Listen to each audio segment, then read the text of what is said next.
If you're looking for cheap, safe, and reliable MT, make sure you go check out my new sponsor, safenbamt.com. Use code JC2K for 5% off and go build that God Squad you always wanted. Yo, what is good, YouTube? Welcome back to the JC2K video. In today's video, I'm going to be ranking the top 10 dark matter cards in NBA 2K21 MyTEAM. And before we hop into this video, just want to let y'all know this list is entirely my opinion. And with there being so many elite cards as there are in the game right now, there's a very good chance you're going to disagree with my opinion. That's entirely fine. If you do, feel free to let me know about it down in the comment section down below. Also, this list is current gen only because that's where I play the vast majority of my team on, and that's where I think the vast majority of my viewers also play. So that's why this list is current gen exclusively. Also, one other thing, if you haven't, make sure you hit that subscribe button. Help us push towards the 2,000 subscriber mark on the channel. Just hit 1,700 today, and I really appreciate all the recent support. But yeah, without further ado, let's hop right into it. Take a look at this list. So coming in at number 10 is a guy who I think a lot of people would have higher on this list, and I would have had him higher on this list if not for one thing, and that's Invincible Kevin Durant. KD is a great card. I don't want to take anything away from him. He's a very, very good card, but he has one kind of flaw that I think holds him back just a tiny bit.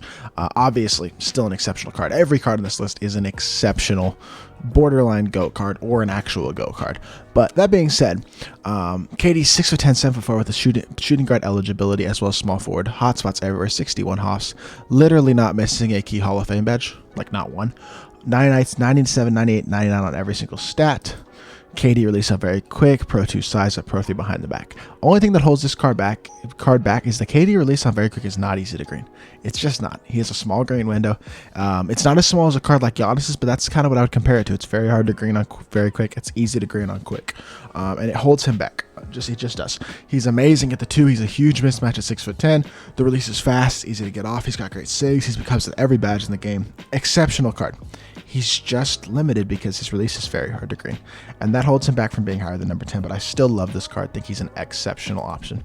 And then coming up at number 9 is the most the cheapest card on this list, in Ben Wallace.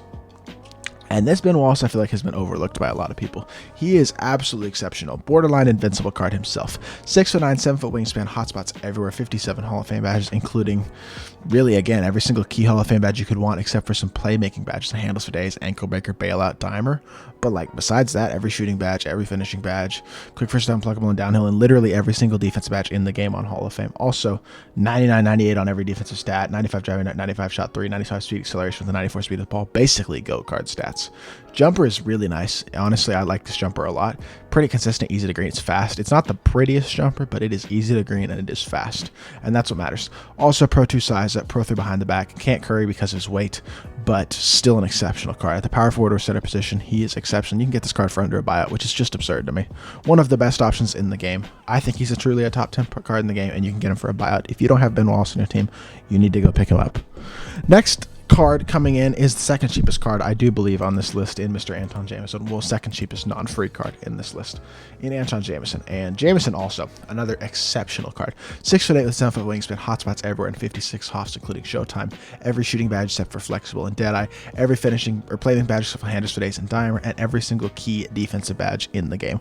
Also comes with 94s, 95s on the defensive stats, 90 driving dunk, 94 shot 3, 95 speed, excel with a 94 speed of the ball. Stats are still exceptional, borderline GOAT card-esque. Maybe not quite as good as the other cards we've seen so far, but he has Dante Exum release on very quick. In my opinion, the most consistently chicken release in the game. I think Dante Exum base is just the best release in the game, in my personal opinion. I know some people disagree, but I would probably, if I was building any card in the game, I'd probably put Dante Exum release on them. And when you get Takeover, Sharpshooting Taker with Anton Jameson, or really any card with Exum, but specifically a Jameson, you're not missing. Like, it's unbelievable how chicken he is. Also, Pro 2 size up, Pro 2 can curry slide as well because he's 6'8". Pro 1 behind the back, which I wish was Pro 3, but Pro 1 is fine. Exceptional card. He's an elite cone. He's an elite defender. He can create his own shot. He can curry. He's exceptional. He's one of the best cards in the game. Totally deserving of being the number 8 card on this list, in my opinion. Now, coming in at number 7, my favorite player in the NBA, Mr. Luka Doncic.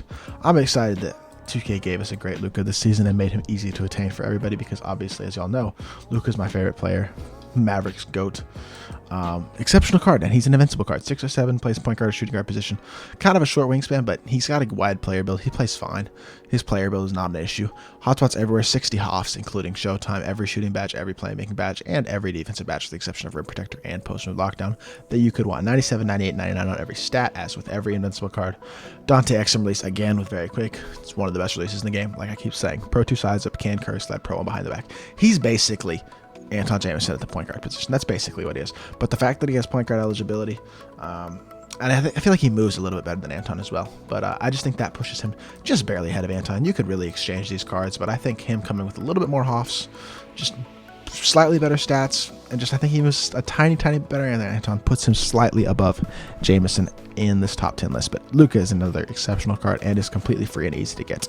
Coming in at number 6, we have another Ben Simmons. I don't think y'all knew Ben Simmons was going to be on this list. I know this card has been out for a while, but seeing how his price has dropped, if you don't have Ben Simmons on your team, I really do think you should pick him up, because he is the second best point guard in the game in my opinion, and the best point guard in the game for a lot of people's play styles, just not me personally. But 6'10" with a 7-foot wingspan, hotspots everywhere, and 44 hops, including Showtime, Deadeye, range, hots on 100, flexible, dimer, bailout, downhill, handles for days, quick first step, unpluckable, clamps, hard crush, interceptor, intimidator, pogo stick. He is missing ankle breaker. He is missing gray machine. He is missing rim protector and post move lockdown. So he's missing a couple badges. Interior stats aren't the best, but again, he's 6'10" at the point guard position. Elite speed, athleticism, dunking, shooting, defense. He's what Ben Simmons could be if he had a jumper in real life. Well, not this squad, but his jumper's chicken as well. Easy to green. I love Ben Simmons' jumper on very quick. Pro 2 size up, Pro 8 between the legs. He's elite. He's unbelievably elite on both ends of the court. 6'10" at the point guard position, completely cheese, moves great. If you don't have Ben Simmons on your team, you really should, because he's worth every penny that he's going for right now. Coming in at number 5 is another free card. I think this is the last free card on this list, and that would be Bill Russell. Bill Russell is one of those cards that, again, I think if you don't have Bill Russell, you need to get him, because he's free, and he's incredible. 6'10", 7-foot wingspan, hotspots everywhere, 61 hoffs. Basically, Ben Wallace, except 99s on every stat except for 2. I think he has 98 speed of ball and 98 shot 3. Those are the only 2 98s, but, like, doesn't matter. Hotspots everywhere, obviously. Every single Hall of Fame badge you could want except for flexible, Deadeye, and green machine. Every defensive badge on Hoff. He's literally Ben Wallace, except with better playmaking badges and a better jump shot. He has Ray Allen base. Ben Wallace release is good. Ray Allen base is great. Bill Russell is one of the best shooting cards in the game. Pro 2 size up, again. Pro 1 behind the back. I mean, he's just a slightly better Ben Wallace. That's all he is. These two guys at your power forward positions, you're not going to find any better. It's 2 in-game level power forwards. Bill Russell is so good, and his jumper just pushes him over the top of these other 5 guys, in my personal opinion. Now, coming in at number 4 is a card that I have barely used, to be completely honest, but I think he's a stud. From everything that I've seen and from everything that I've heard from other people, and just the brief time of me using this card himself, he seems like the best center in the game, and that is Mr. Joel Embiid. 7 foot with a 7'5" wingspan, hotspots everywhere, and 56 hoffs, including Showtime, flexible, green machine, hot zone, range extender. Every single basically Hall of Fame badge, again, except for ankle breaker, bailout, handles for days. Comes with all the key defensive badges as well. Great defensive stats even on the perimeter as well. That center position is super nice. Great athleticism, speed, see the ball, and acceleration. Elite shooting. He's got jump shot 47 at a center position. With this jumper at the center position, that is key, because a lot of centers don't have great jump shots, and he has a really good jumper. Easy to green, consistent jumper. Pro 2 size up and Pro 3 behind the back. This is the same jumper as Thon Maker, by the way, and for those of y'all who don't know, it's a really nice jumper. Easy to green, consistent. Pro 3 sit behind the back as well at 7 foot is pretty cheese. Like, he's a really good big. Best center in the game right now, I think, without question. And I think he deserves to be the top 4 card in the game right now. And then at number 3, we have Andrei Kirilenko, who I personally believe is the number 1 center in the game. If you're not a good 3 hunting player, I would switch these cards, in all honesty. I think you're much better off picking up Ben Simmons than AK if you're not good at 3 hunting. But if you can dribble, AK is the card for you, because this card moves and grooves. He's 6'9", obviously, as well, at the point guard position. 7'4" wingspan, hotspots everywhere, and 56 hoffs. Every defensive badge on Hoff as well. So beautiful. All the playmaking badges you could want, all the shooting badges you could want, and all the finishing badges you could want. He's not missing a single key badge, in my opinion. Not one. None of these badges I don't think are crucial at all. 99s and 98s again on all those defensive stats. Great slashing, shooting, speed with the ball, and acceleration. He's even a good rebounder. He's so good. Jump shot 98 on very quick though. That's one of those things. At 6'9" at the point guard position with 98, he 3 hunts at an elite level. He plays exceptional defense. You don't have to switch matchups. He's got Pro 2, Pro 3 behind the back. Card is so good. This AK card is so good at everything, but his ability to 3-hunt, I think, pushes him above Ben Simmons for my playstyle and a competitive playstyle, because he's so elite on both ends of the court and literally is capable of doing it all at a very high level. And then finally, the last 2 cards on this list. Number 2 is Kawhi Leonard. I don't think this is a shocking card. The reason that I put Kawhi at number 2, and you know who's going to be number 1, but the reason that Kawhi is at number 2 is because I think that he is a bigger gap between him and the second best shooting guard. I think the second best shooting guard is Luka, but well, if you're playing AK at point guard, second best shooting guard is Luka, first best shooting guard is Kawhi. I think there's a pretty big gap between these 2 cards. Not statistically. Kawhi is a borderline GOAT card looking at his stats, as we know. I mean, I know he's not actually an invincible card, but 97 3, 97 speed and acceleration with a 95 speed to ball, 95 driving dunk, 99s in the defensive stats. Every badge, again, that you would need. That's a key badge except for handles for days. Kawhi jumper, which is Ray Allen on very quick. It's, in my opinion, this is probably the most consistently green jumper in the game. Ray Allen with 102 upper. Kawhi's jumper has been the jumper that I have greened with the most this year of any card, and I think that's true for a lot of other people as well. Pro 2 size up as well. He does have the ability to curry slide at 6'7" and Pro 3 behind the back. But the thing about Kawhi that isn't shown here in the stats is he has his own defensive animations. Kawhi sits on defense unlike any other card in the game. He has his own set of defensive animations. You put him on ball, he just doesn't give up buckets. He gets stops for you, and stops are crucial, especially in a competitive scene. And I think that separates him from a guy like Luka at the 2. And I love Luka, but Kawhi may start at the 2 for me for the rest of the year. He's that good. And then the number 1 card in the game is Mr. LeBron James.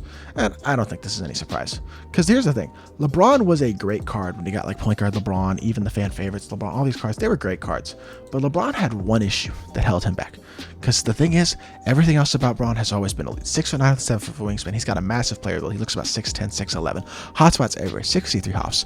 Comes with every key badge in the game that you could want. Not missing a single important badge. 99s, 98s, 97s on every stat, obviously. But they gave LeBron James X in base. LeBron before had his own lower, which prevented him from shooting corner threes, and it was not a consistently easy to green release in my personal opinion. But they gave him X in base. It's over. Pro 2 size up as well. Pro 2 between the legs, which is best between the legs, and Pro 3 behind the back. He's perfect. This card is unbelievable. I think there's a very good chance he starts at small forward for me for the rest of the year. And that's the reason that he is the number 1 card in the game, is because I think he has a bigger gap between him and the second best small forward, which in my opinion is Anton Jameson in the game. I love Anton. Anton is a great card. I really enjoy using him. I think he's super, super elite. But LeBron is perfect in every aspect. He has unblockable dunks, exceptional defensive animations, exceptional shooting. He's the only card in the game that I think you can literally just have him and he can just take over and win you a game, even in a competitive setting. I dropped like 86 points with this Braun card in the game yesterday. I'm dropping 50 points with him pretty consistently, even in like competitive scrims. This card takes over. He is dominant. If you know how to use this card properly, he's the best card in the game. I know he's a million MT.